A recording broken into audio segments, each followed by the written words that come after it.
Well, how you doing? This is Bob from Makana Odyssey, and today we're going to do part three of what happens when you die.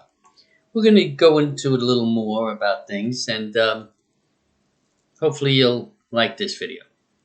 So let me say right off the bat, when you die, you do not die. Sounds weird, right? You do not die, and you don't.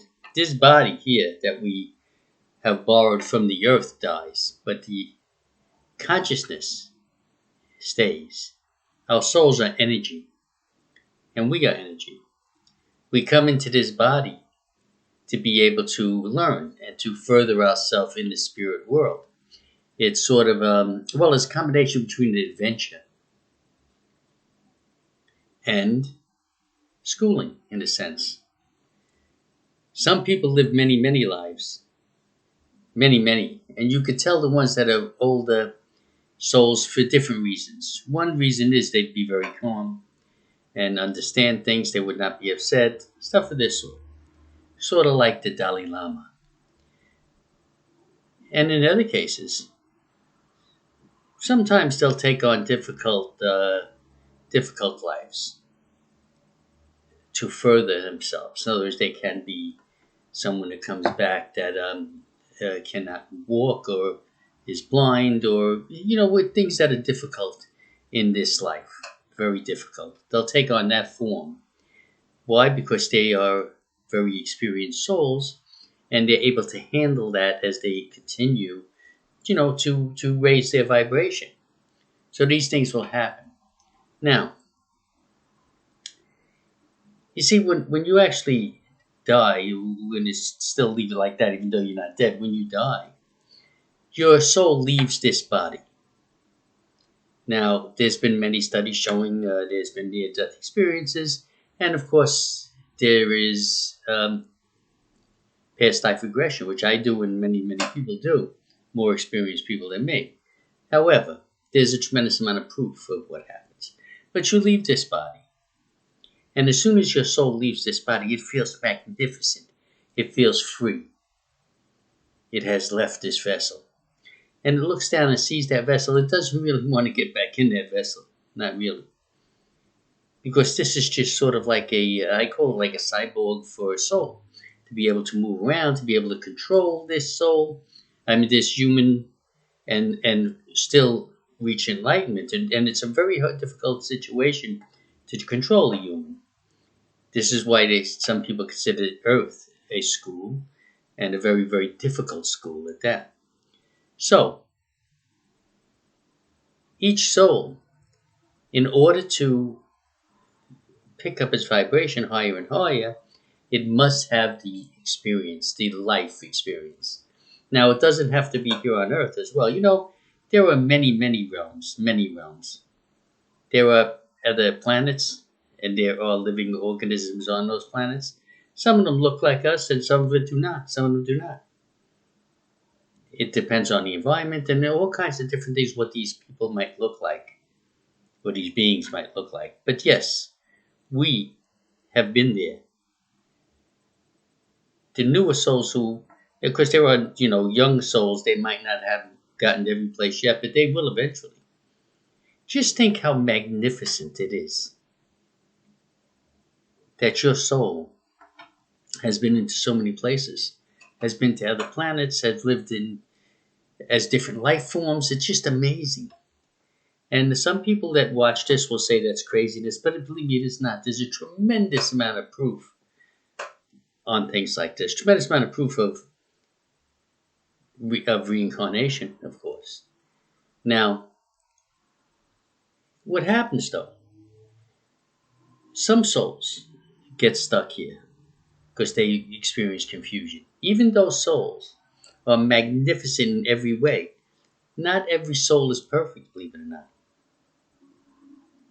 And yes, souls come here, they incarnate into a human body, and sometimes the human's mind is defective or whatever, and they get themselves into a problem. And they become confused. Some of them do tremendous harm with the human because their mind is confused on this situation. You just think about it. You come from someplace else, You get into a body, and now you have to control that body, and the body's trying to control itself. Yes, it can be confusing. Confusing. Now, see, when you die and your soul leaves, it has to follow the light. This is a well-known light that everybody knows is there. All souls do not follow that light, and for different reasons. Some, because we do travel in pairs, and they traveled in packs, I should say. Some travel here with a soulmate that they really adore, just adore, and they don't want to leave them back. They marry them, get married, whatever it is, and they don't want to leave them behind. They just don't want to leave. So they end up staying here. Sometimes they get confused, and sometimes they get very, very bitter. And they can enter another soul's energy or a person's energy. And people could confuse that with somebody being possessed in a sense.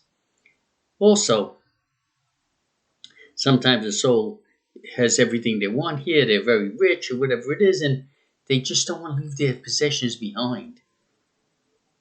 Again, that is a state of confusion, because if they were in a confused state, they know how magnificent it is. Home. Home, there is everything. There's only love. There's no heartache, none of that.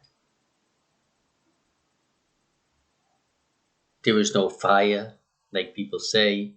That's a man-made thing, that there's some kind of hell. There's nothing like that. All souls are met with love and understanding. Now, if a soul is some soul that does tremendous damage, yes, it is punished, but in a different way. It is still met with love and understanding. Their guides are strict, and they separate them, and they have to learn and see what they have done. And they're not allowed to reincarnate.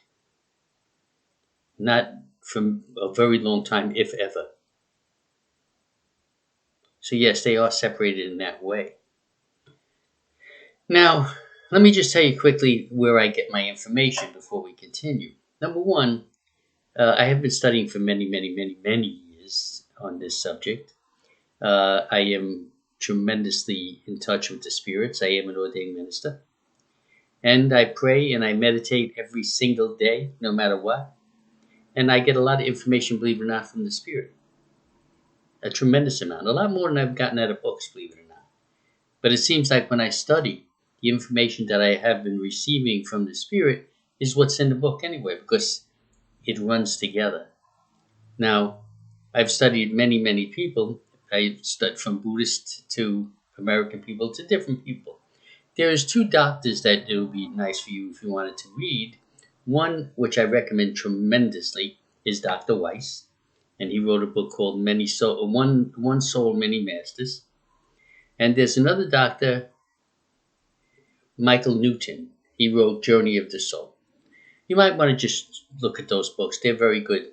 But I've gotten information from unbelievable amount of sources, not just them.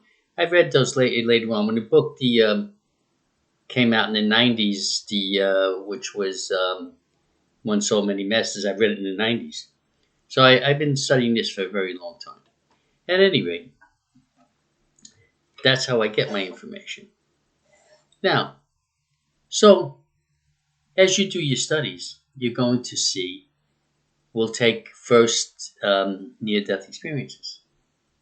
Now, near-death experiences are they're very amazing, because people actually can tell everything that happened. Everybody that was in the room, everybody that came into the room.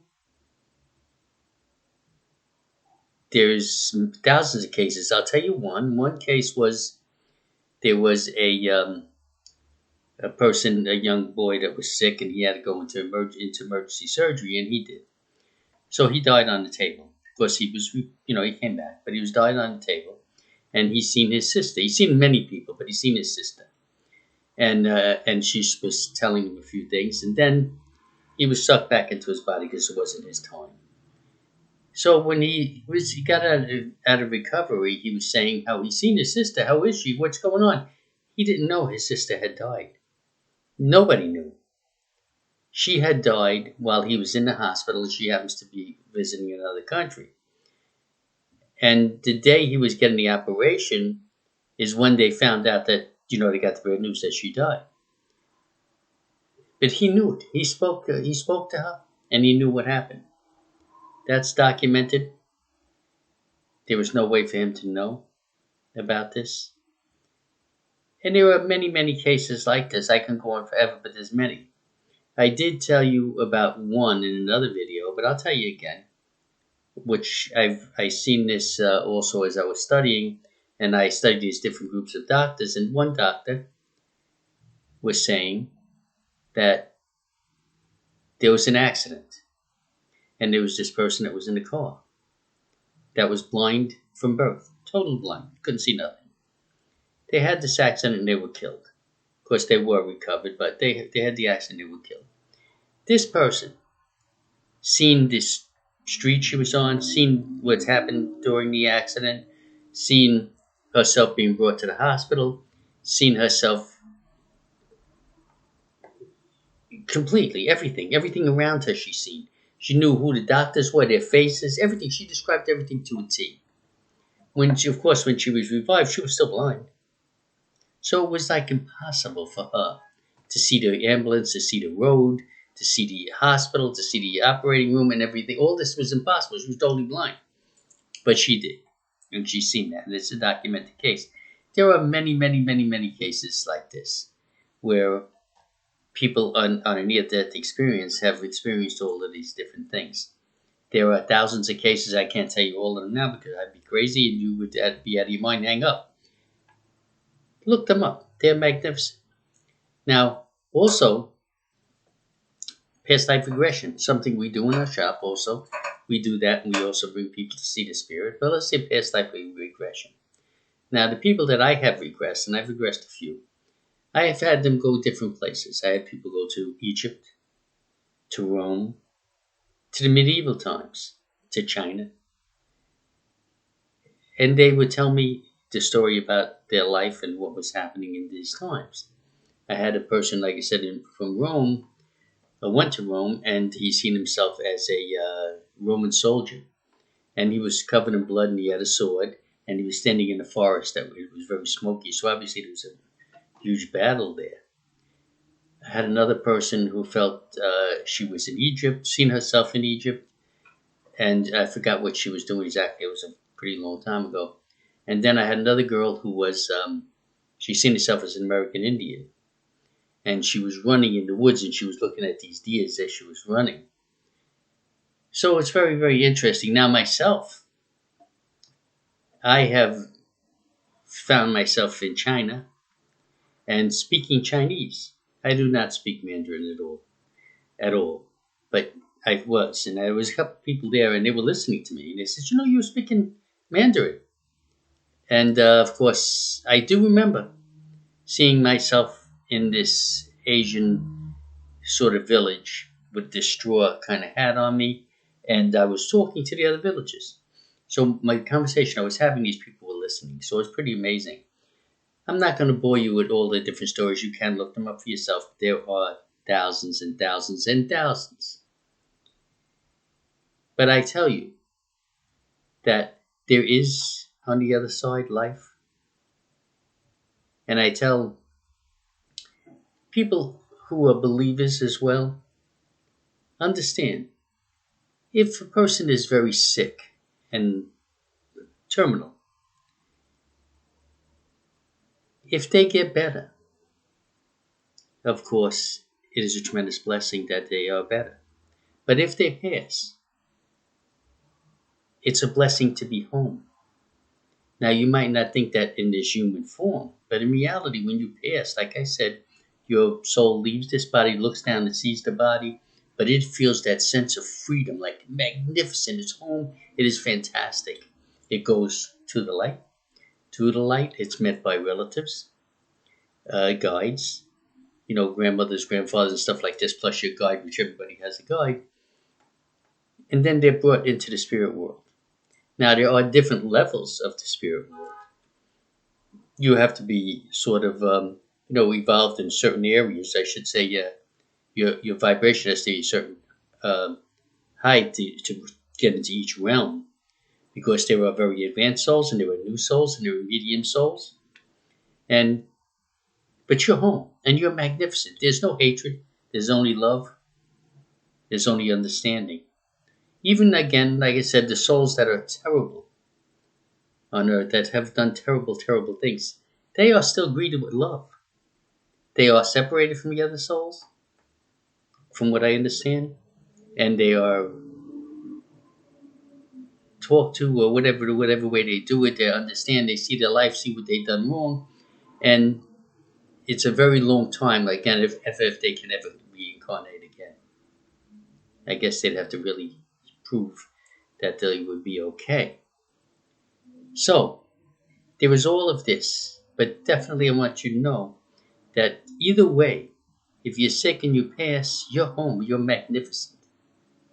If you live, it's magnificent because you find you're okay again. You can move around, you do all these things. But just think of the sense of freedom. If you're sick, or if you're got a crippling disease where you're crippled and you can't see, you can't walk anymore, whatever it might be, when you go home, that's gone. You are magnificent. You can see again if you're blind. You can walk. You can feel. You certainly can love.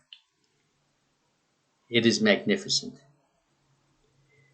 And I understand it is a scary situation, but believe me, from my studies and from the studies of thousands and thousands of scholars, this is paradise when we go home. Paradise in every single way.